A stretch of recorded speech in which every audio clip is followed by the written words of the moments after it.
Hey guys, welcome back to my YouTube channel. It's Alfred here again. In today's video, I want to take you through a question I get asked all the time, which is how do I find an area which works for HMOs? So today, I'm going to share with you 5 tips which will help you identify if the area works for HMOs.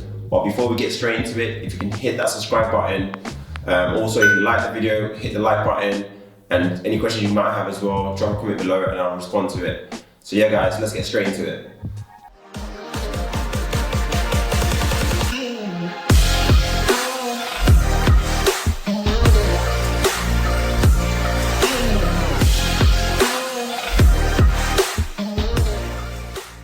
So tip number 1, always start with the demand. So what I mean by demand is, does this area actually want properties whereby people share rooms? You check on Spare Rooms, a website called sparerooms.com. This is a website that kind of advertises rooms that are available for let. And also there's a section on our website whereby you can see who are the people who are looking for rooms available within the area. So how many rooms are on the market currently for single room lets versus how many people are wanting to actually rent rooms in that area. That will give you a very high level indication of whether the area works, in terms of if there's obviously loads of people looking for rooms but not enough supply, then that's a good indication that there's a lack of supply and therefore it's got very strong demand. Another way of qualifying the demand could be to create a fake ad. So on Spare Room or OpenRent, any of these platforms, you can put some pictures up of what your intended finish of the property is going to look like. You can maybe put an example, or just to kind of make people aware that this isn't necessarily available just yet. But you're just trying to test the market to see who responds and how quickly do they respond. If you obviously get a high demand in terms of numbers, in terms of 20 people responding to that post, saying yes, they're interested in this property, when is it available, then you know that in that area there's a high demand for that type of property. So tip number 2, this one I think is personal preference, but you're trying to assess the type of tenants you can get within the area looking at investing in. Some areas you might only get blue collar workers. Some areas you might get some professionals, young professionals, because the companies that are hiring these young professionals are on grad schemes. If the area's got universities as well, then you obviously have the option of having students from university taking these properties off you as well. So again, it's about who do you want to have within your property, what's the type of demographic you want. And the way you can do this is kind of assessing what companies are within that local area. So that will give you an indication of these professionals who potentially work in those companies and therefore need rooms within the area. Also, if you want to short quite a bit, you can call the agent to say what kind of companies are around those areas and what areas people normally rent in, who are working in these places. Also universities as well, that again, you can get the information from the agent. They can tell you, okay, this university is here, therefore anything around this mile radius will work for students as well. So that will kind of give you an idea of what kind of demographic you'll be able to achieve with these type of properties. And also maybe you can ask the question, based on this type of demographic, what type of properties do they like to live in? So what does the finish look like? What does the property need to have? What does the room need to have? What does the finish need to be like? So you can get all this information from speaking to a few agents within the area to get an understanding of what it is that people want. So tip number 3, confirm with the local authority regards, are they happy with having HMOs within that area? The last thing you want to do is go into an investment area thinking you can do HMOs and actually the local authority is not happy with you doing it.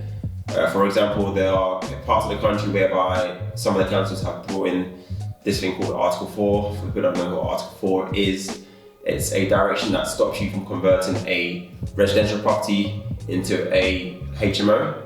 So again, you can find this out by going on the council website. You can speak to some architects within the area or any planners as well. They will inform you.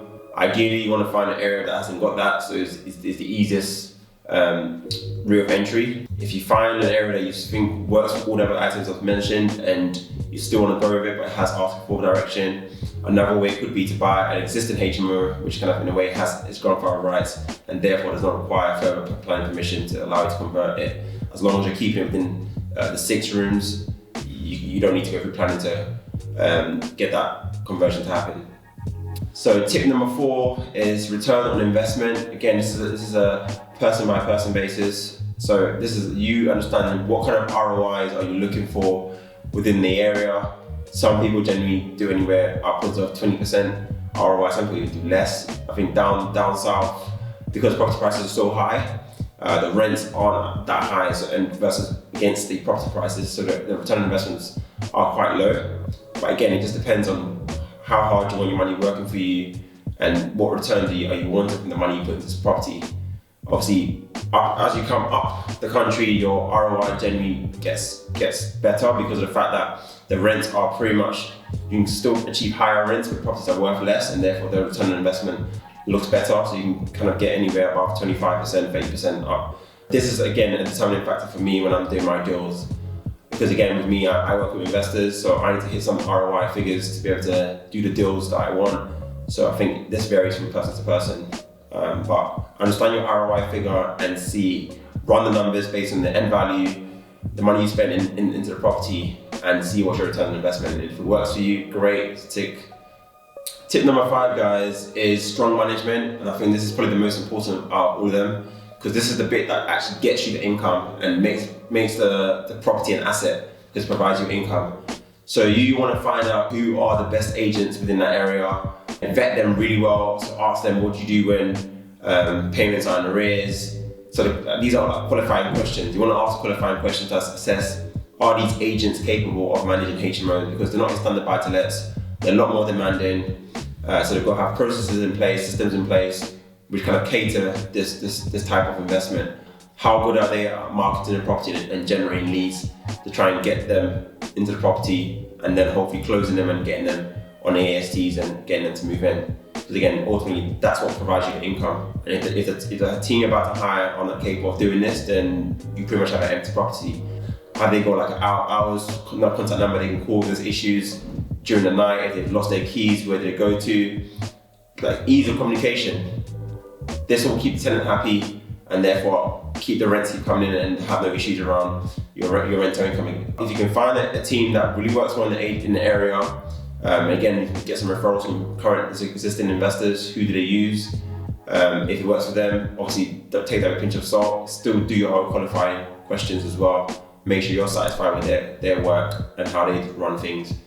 And if you have that in place, I feel like you're set to go again to kind of invest in that area, because you know you've got a team that's going to manage the property on your behalf. So guys, that is it. I hope those 5 tips have been useful. If you've got any further questions, drop a comment below. As well, if you like the video, give it a thumbs up. And don't forget as well, subscribe to the channel. That would be much appreciated.